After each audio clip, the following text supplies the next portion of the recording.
इस अल्पसंख्यक को नमस्कार करती हूँ। दुनिया के द्वारा वंदित महामानव बापू को आज के दिन गोली मार दी गई थी। हिंसा ने अहिंसा की छाती पे गोली मारी। वह दुर्भाग्य का दिन है। वह देश का सूरज नहीं डूबा हमारा, दुनिया का भाग्य सूर्य ही डूब गया। बच्चे बोल रहे थे, अभी अभी मेरा बालक भी जा रहा था तो मैं देख रही थी, बोलने में कंठ सुरीला है लेकिन बोलने में वर्तनी की अशुद्धियां हैं। वो सारी मुझे ठीक करनी है। जब मैं किसी खेमे की बात करती हूँ तो अर्थ समझिए। पहले बापू के पास आप बैठे हुए हैं। खेमा होता है एक गुणियों का, एक अगुणियों का। ये पता चलना चाहिए कि आप रुचि ले रहे हैं या नहीं। बहुत ही सौभाग्य होता है जब हम लघु महान से जुड़ जाते हैं। महादेवी वर्मा जी की कविता से पहले मुझे याद आ गया आज के दिन का महात्म्य। माखनलाल चतुर्वेदी जी का आज जन्म है या पुण्यतिथि है? पुण्यतिथि है माखनलाल चतुर्वेदी। माखनलाल चतुर्वेदी जी की कोई कविता याद है आप लोगों को? फूल की चाह, अभिलाषा। अभिलाषा क्या है? मुझे तोड़ लेना बनमाली, उस पथ पर देना तू फेंक, मातृभूमि को शीश चढ़ाने जिस पथ जावे वीर अनेक। मुझे अपने गुरु, जिन्होंने बाद में मुझे बेटी बनाया अपनी बाबा जी से मिलवाने वाली मेरी राज शुक्ला बहन, राज दीदी, बरसों जिन्होंने इस मंच से चरखा काता, गाया, गवाया, सिखाया और बोला और मुझे भी गांधीवाद का संस्कार दिया। राज बहन की भी आज पुण्यतिथि है। उनका जन्म दिवस हुआ था 3 अक्टूबर को और मृत्यु हुई 30 जनवरी को। चरखे से बेहद प्रेम था। हमेशा चरखा ला ला करके हर एक को देना और सिखाना। बाबा जी ने उनको ये काम सौंपा था। मैं बापू को अभी प्रणाम नहीं किया। मुझे कबीर याद आ रहे हैं। गुरु गोविंद दो खड़े काके लागू पाए, बलिहारी वा गुरु की जिन गोविंद दियो बताए।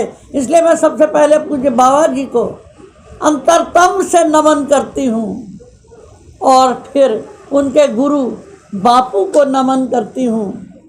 यदि बापू को समझ जाए, इतने लोग जितने हम बैठे भी हैं अल्पसंख्या में, तो भवानी प्रसाद मिश्र जी कहते हैं यदि थोड़े भी समझ जाएं, अपना लें, तो भारत में एक अनोखा मेला जुड़ जाएगा।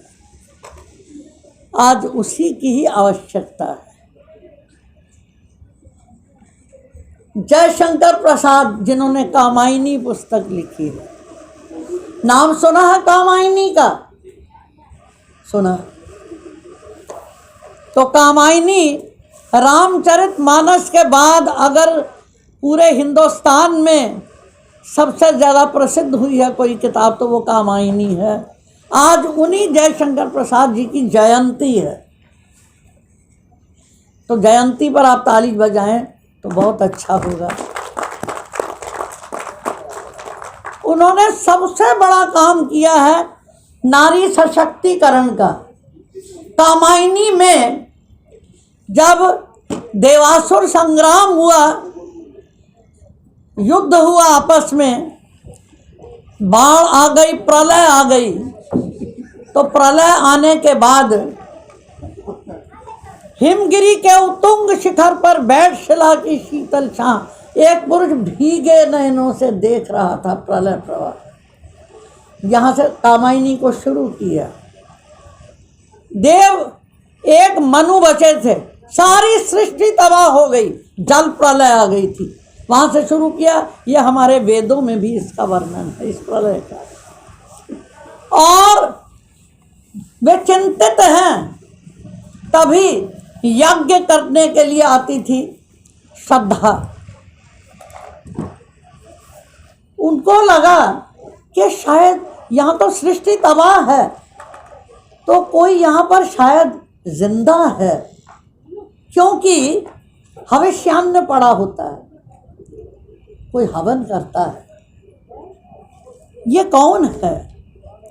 तो मनु से उनका मिलन हुआ। वही श्रद्धा जो है, उसके लिए ऐसी पंक्तियां हैं जो हिंदुस्तान के हर बच्चे को रटी हुई होनी चाहिए, और आधा हिंदुस्तान जो है उनको तो रटी हुई हैं।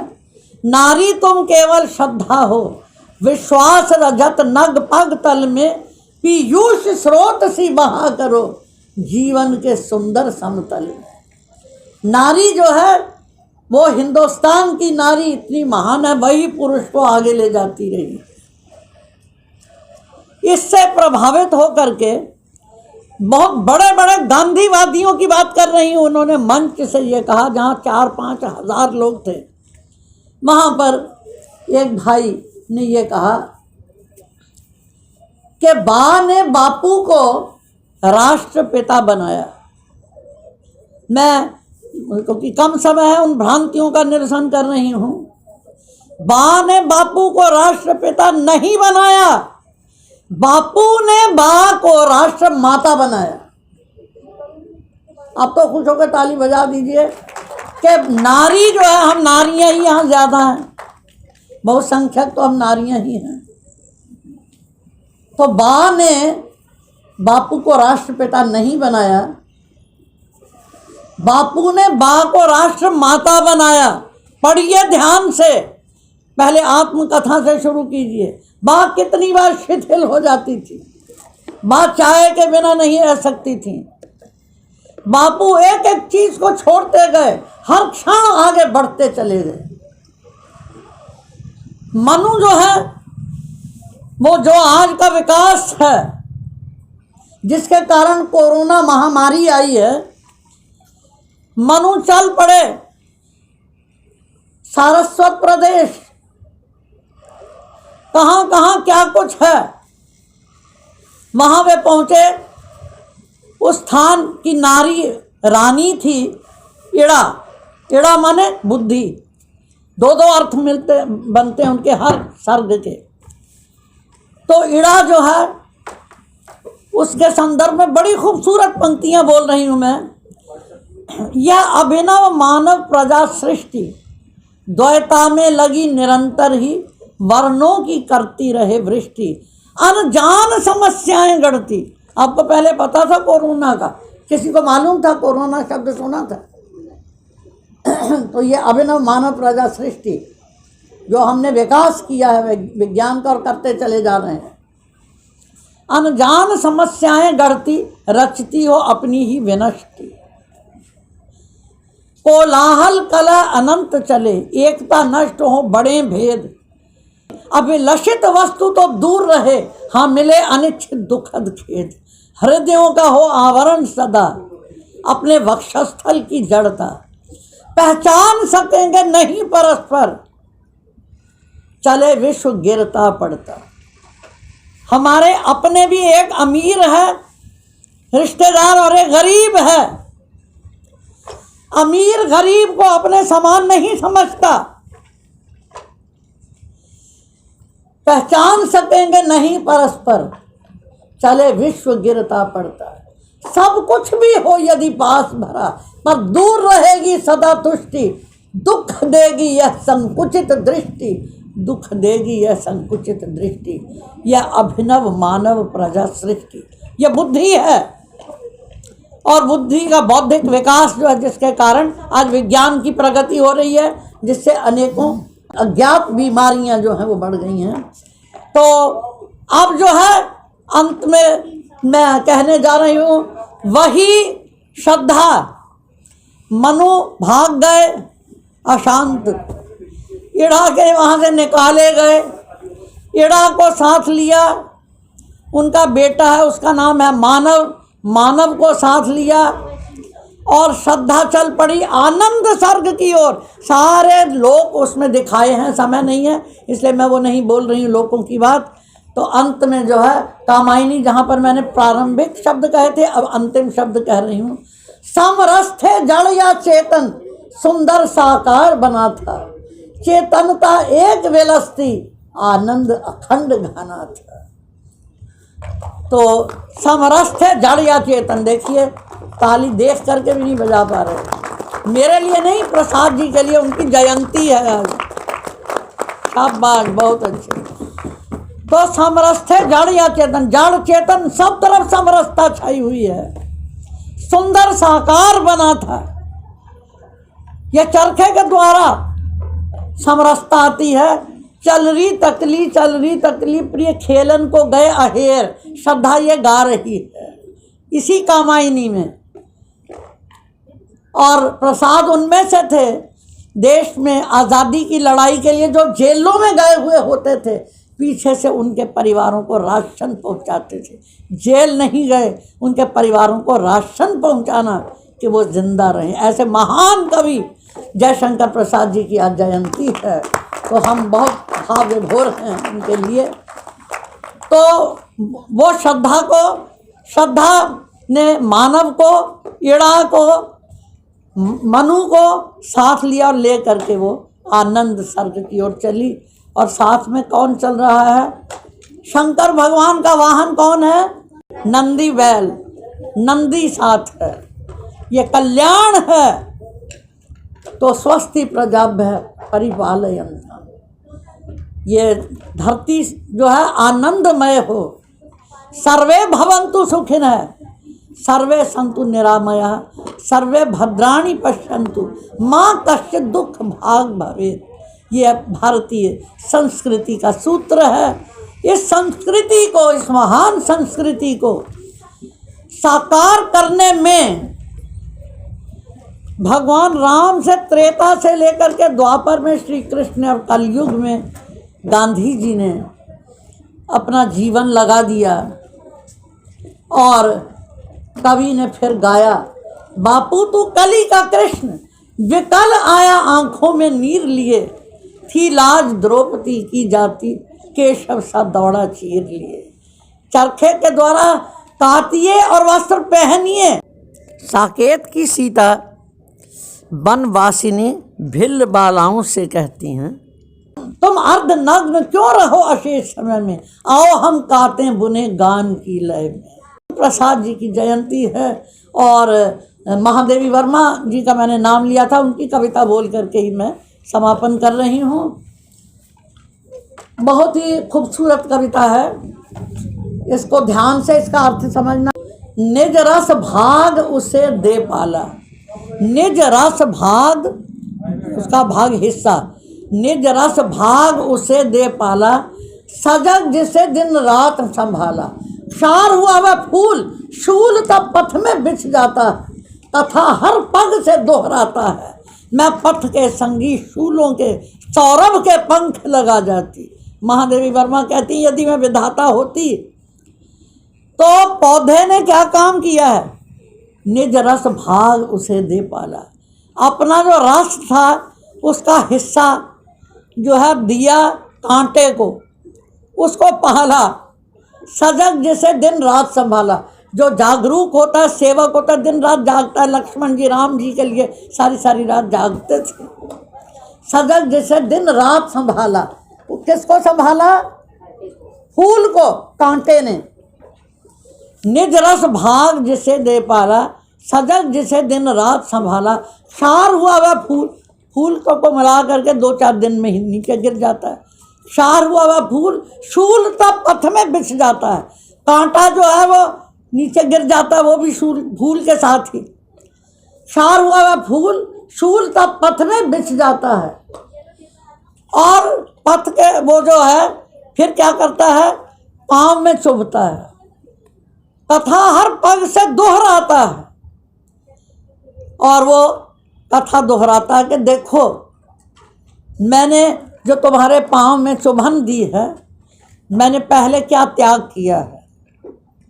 कथा हर पग से दोहराता है। तो पथ के संगी फूल नहीं है शूल है, सुख नहीं है दुख है। कुंती ने भगवान से दुख मांगा था, तो पथ के संगी जो हैं उन शूलों को कहती हैं अगर मैं विधाता होती तो मैं पथ के संगी शूलों के को सौरभ के सुगंधी के पंख लगा जाती। ये है महादेवी वर्मा जिनका नाम आपने लिया था। तो पथ के संगी जो हैं वो दुख हैं, विघ्न बाधाएं हैं, निंदा है, कटुक्तियां हैं, कठोर वचन हैं, दुर्वचन हैं और पग पग पर सत्कर्म को छोड़ने के आग्रह दुराग्रह हैं। इन सब को पार करते हुए बापू दुनिया की सबसे बड़ी सल्तनत अंग्रेज से लड़े और 1500 साल की गुलामी से हमको आज़ाद करवाया। उन पूज्य बापू जी के श्री चरणों में शत शत नमन। जरा जोर से बोलिएगा, राष्ट्रपिता महात्मा गांधी जी की जय। बहुत अच्छे, सबका धन्यवाद बहुत बहुत।